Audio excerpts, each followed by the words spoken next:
Ladies and gentlemen, welcome to the IGN Pro League. My name is Total Biscuit. I'm going to be bringing you a fantastic matchup right here. It's going to be between StarLife. Yes, StarLife, a fantastic player, and the one and only KiwiKaKi. Two very creative players in their own right, two very highly ranked players in their own right. This is guaranteed to be an absolute blinder. I hope you guys are ready to roll, because I certainly am.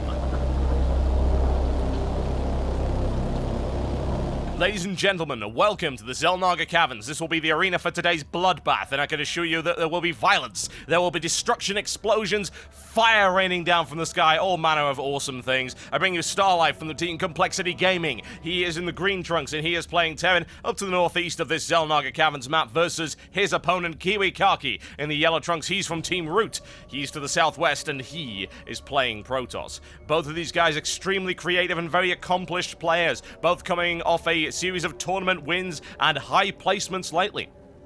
StarLife perhaps most well known for the so-called StarLife drop, which is usually used against the Zerg and involves dropping Marauders into groups of Banelings at the front in order to soak up most of the damage and prevent the Banelings from destroying the Marines and tanks behind them. KiwiKaKi, known for his inventive mothership play, particularly also against Zerg, where he was employing the so-called Archon Toilet an awful lot, a maneuver that does no longer work, unfortunately, which involved using a vortex to suck Zerg forces in and then throwing some Archons in afterwards. As they popped out, the entire Zerg force would explode because the Archons would all fire at once and splash damage everything, as they'd be on the same pixel on the screen. Not really intended, and that's something that got fixed in patch 1.3, much to the disappointment of some spectators, but much to the relief of many Zerg players. Whatever the case, KiwiKaKi not so great against Terran, but I would certainly not count him out. I'd say that he's Protoss versus Zerg is perhaps his most powerful matchup. He has a great record in that regard. We'll find out as to whether or not he can keep up with StarLife. Refinery going down, and Barracks coming down for StarLife as well. Now, usually, since we're not getting a refinery all that early on, I wouldn't necessarily expect to see an early Reaper, although it is certainly a possibility you could get it out a little bit later on. Reaper's becoming more and more popular in terms of openings for Terran players. They allow you to scout, they can deny scouting from your opponent, they can catch probes and shoot them down before they get to the base, and of course they can jump into the back of the base and do a little bit of economic harassment as well. Great for map control, however, I would probably not say we're going to see that, honestly, since he was a little bit late with this refinery. Coming down with the tech lab, I'd probably expect Marines and Marauders, maybe for an early little bit of aggression. Very popular mix against the Protoss, particularly when you go Marauder heavy and grab your Stim as well, which I'd also expect to see coming in, because if you look at that, you'll see that he's almost up to what he needs. In fact, that's almost perfect timing right there for a Stim. Will he go into it? Looks like it's very... There you go. Stim coming up for him, and of course it takes a little bit longer now to bring the Stim up since patch 1.3, so it's something you want to bear in mind.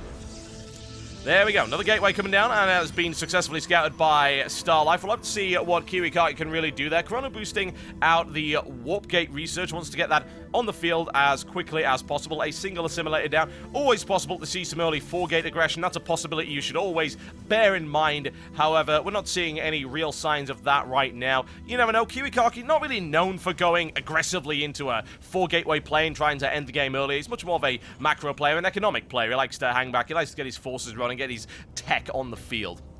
StarLife right now, Marauders on the way out, second barracks and third coming down for him as well. It's the kind of thing you want to see from a Terran player at this stage of the game, that 3 barracks approach. Very common, a very convenient way of doing things. KiwiKaKi placing down a sneaky pylon, trying to keep an eye on whether or not his opponent's going to take his third base. Obviously, that's not going to happen right now, but it could happen later on in the game, and also give him an opening where he'll be able to deploy some units in the middle of the map if need be. KiwiKaKi pushing forward right now. Gateways on the way. Have a look at the economy right now. Slightly in favor of KiwiKaKi, though not by much, but we are looking for an expansion right now from KiwiKaKi. That'll give him the lead. No real signs of that right now from StarLife. He doesn't have the money for it. He's pumping out units from all 3 barracks, so that's going to soak up the majority of his income. So I wouldn't expect to see a command center for a little while, especially not with a Ghost Academy coming down. It's quite a nice early Ghost Academy there. Throw it down, get some ghosts in the mix, and in the meantime, however, KiWiKaKi is not hanging around. A little bit of aggression coming in, and let's see how much damage he can really do this. Snipes off Marine, looks for the second one. Here comes the rain of fire from the Marauders. The stim pack is not available as of yet. It will be very soon, however. Takes the Marauder out as well, and KiWiKaKi driven away. In terms of units lost, slightly in favor of StarLife. Not a big deal, though. 2 units to 3. I wouldn't be all that concerned about that. And a couple of Zealots being warped in as well. KiWiKaKi perhaps looking for yet more aggression, but not showing any signs of that. He's falling back almost immediately. Now the stim's up, so StarLife has this window where you can do a lot of damage, and concussive shells on the way up as well for the Marauders. Very useful, considering the amount of Zealots that are in play. Marauders, very effective early game against the Protoss. They can nail down pretty much anything, especially with stimming concussive shell. Now we finally see the expansion coming up. However, he's a good minute and a half behind his opponent in that regard. So KiWiKaKi is going to have a nice window where he's going to be able to really pull in the income, and StarLife's going to be rather restricted in what he can deploy, particularly since he's throwing ghosts out on the field as well. Fairly pricey, as you can see there. 150 gas, 150 minerals, and he's doing this off a single refinery. Bear that one in mind. So he is really short on gas. I would not expect to see any more than 1 ghost at this stage of the game as a direct result of that, because of course he needs to get the Marauders on the field as well. Now finally starting off that second refinery, and it's an interesting play by him to go for the early ghost even with only 1 refinery. Let's see how effective that is. Goes to the field right now. EMP is not charged, but it will be when he gets in there. The question is, how much damage could he really do if he attacks right now? Let's keep an eye on him. Let's have a look at what KiWiKaKi's got. He's got 5 Sentry, 3 Stalker, 3 Zealot. Yeah, I think that StarLife can do a lot of damage here if he's able to land that Ghost in. Now, bear in mind that KiWiKaKi, as far as I'm aware, knows that the Ghost is coming. So, we will certainly find out. Will he be able to split his forces correctly? It's going to come down really to force field placement here as to how effective or ineffective this attack is. And there we go. There's the split right here. A good play there by KiWiKaKi. Takes 5 Marines, 4-3. Might lose a single Zealot, but that shouldn't be too big a deal. And Marauder raining it down. Takes the Zealot out and a Sentry annihilated, as well as another force field. And many Marauders gutted there by KiWiKaKi. A good engagement with him. A solid defense as StarLife sent packing. Now, the EMP was not, as far as I can tell, deployed. No, indeed, it was not. Wasn't rained down on his opponent. It wouldn't have done too much anyway, so he didn't waste the energy. He's pulling back. He's going to save up for a second EMP, and KiWiKaKi looking for a counterattack right now. So, a smart play by StarLife to pull back and keep that EMP, because it could be critical in this defense if KiWiKaKi is able to get in here. And we're looking at 6 Zealots, 5 Stalkers, and 3 Sentries coming in from him. So, a lot of damage. Check Xel'Naga Watchtower. Nothing sneaky around here. Bunker's on its way up. However, KiWiKaKi is making that push. Good scout there by StarLife. He sees what's coming in. This EMP is going to be crucial, and it looks like he might even be able to rain down a second fairly quickly. Great EMP there by StarLife, and there's the pursuit right here, and he decides to stick the boot in and do as much damage as he can. Takes 1 Zealot, takes 2, takes a number of Stalkers out as well. Marauders taking an awful lot of fire. However, KiWiKaKi cannot break that line right now. Zealots coming in to reinforce. However, StarLife's getting nowhere near those, driven all the way back to his base, but good defense there. Very economical by him, and actually KiWiKaKi losing a significant number of units. StarLife with good defense. Bunkers coming down right now. So I'll have to wait for the colossi of KiWiKaKi to come out in order for the next attack to come down, I feel. Simply because it's going to be too hard to break that force right now. Extended Thermal Lance on the way up. Colossus on the way up right now. And actually, StarLife is in a little bit of trouble right here because he doesn't have even a factory, let alone a starport, in order to deal with those Colossi, get the Vikings out, snipe them off at long range. He doesn't have that right now. And bear in mind that KiWiKaKi must be well aware of that. He's had an observer all over the place. He's certainly going to find out shortly. Didn't spot the factory, but he will.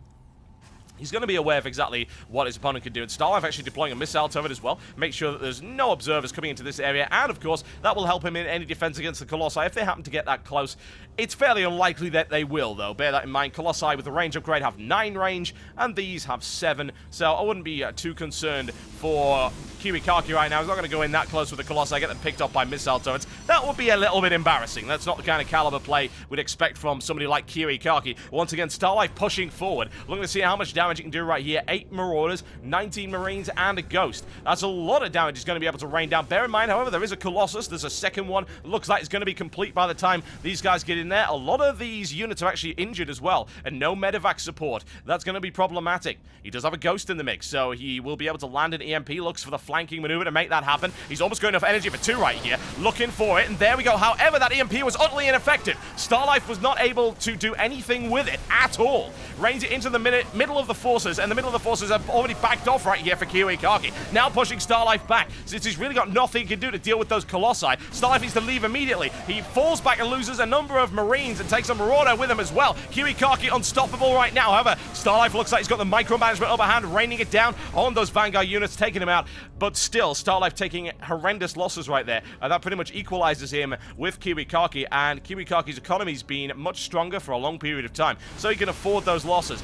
Now, we have to see that, honestly, StarLife's going to do something about those colossi. How's he going to do it? Another starport coming down. I can only expect to see Vikings coming out very, very quickly. In the meantime, however, KiWiKaKi is going to vary things up. He's got 2 more gateways coming down and a Dark Shrine, plus he's going to level 2 ground weapon upgrade. So pretty much his upgrades almost match up to KiWiKaKi right now. KiWiKaKi has an armor advantage, but it's not huge. There we go. Medevac's finally on the field. That will certainly help him with this force. Although, bear in mind, those colossi still there. They're still a great, great danger.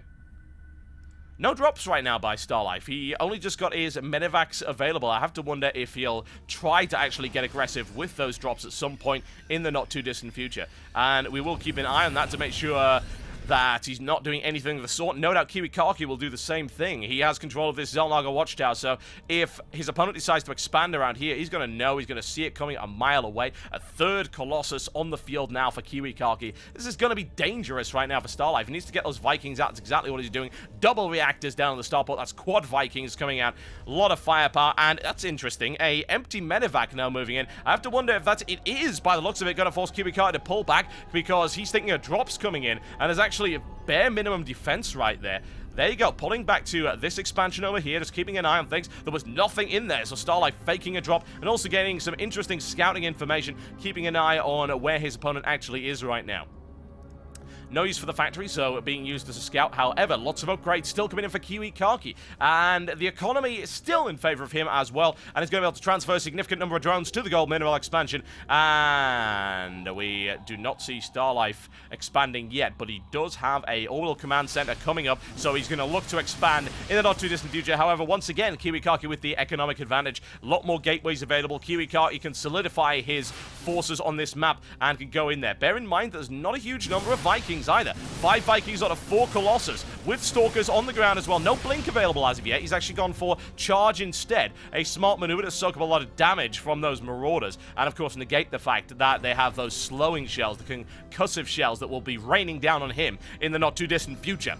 KiWiKaKi reinforces with Zealots right now, and we're looking for a push once again. Scan by StarLife, looking for observers by the looks of it. Doesn't find any. Another scan going down, using an awful lot of them. Here we go. And in the meantime, however, look at this. We've got some Dark Templars sneaking in there.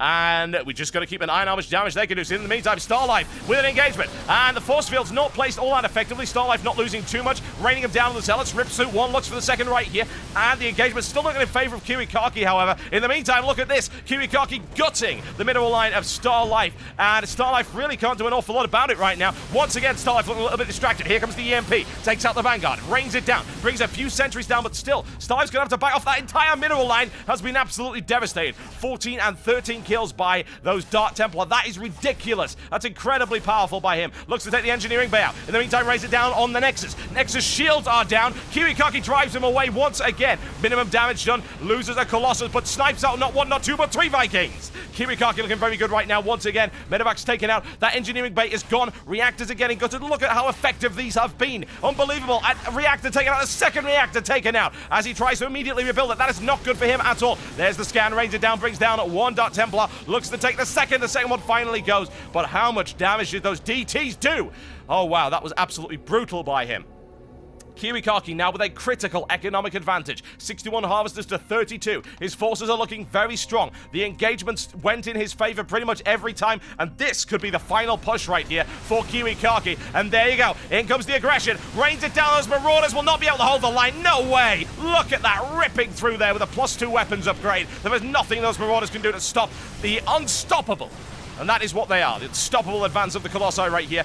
Engineering bay? I think not. Expansion? Nope, not going to happen, I'm afraid. KiWiKaKi holds that line. Excellent Blink Stalker micromanagement all over the place. Very rapid placement. Loses a few Stalkers. It does not matter. Good game, ladies and gentlemen, right here. KiWiKaKi takes the first in this best of 3 series. Excellent play there by him, looking very cool and confident the entire way through. StarLife not really able to get aggressive, not employing any drops or any harassment. KiWiKaKi left unchecked is a force to be reckoned with, and there you go. Excellent deployment and unit composition by him, and the Colossi just could not be stopped. So many kills on pretty much all of them, but of course the critical moment, those Dark Templars sneaking their way in there. No missile turret on the ramp, a critical error by StarLife, and into the mineral line they went. No missile turret in the mineral line either. Couldn't even surround them with SCVs. He could do nothing. He was too distracted on the front line with that engagement. KiWiKaKi timed that perfectly. The harassment was excellent. And there you go. Okay, folks. Are you ready for Game 2? I certainly am. We'll be right back. Don't go anywhere. Right here on the IGN Pro League.